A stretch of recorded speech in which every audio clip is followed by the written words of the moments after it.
Jesus erguendo-se na ceia, já me bacia tomou, lavou os pés dos discípulos, este exemplo nos deixou. Aos pés de Pedro inclinou-se, ó mestre, não por quem és, não fará partes comigo, se eu não lavar os teus pés.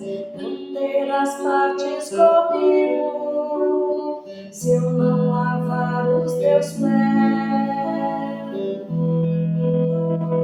És o Senhor, tu és o Mestre, os meus pés não lavarás. O que ora faço não sabes, mas depois compreenderás.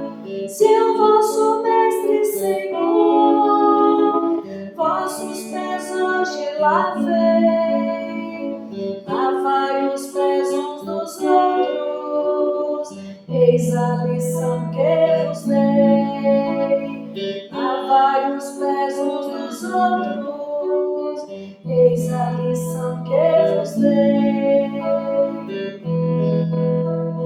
Eis como irão reconhecer-vos como os discípulos meus, se eu vos lameis uns aos outros, disse Jesus para o seu. Dou-vos um novo mandamento, deixo a partir nova lei, que vos ameis uns aos outros, assim como eu vos amei.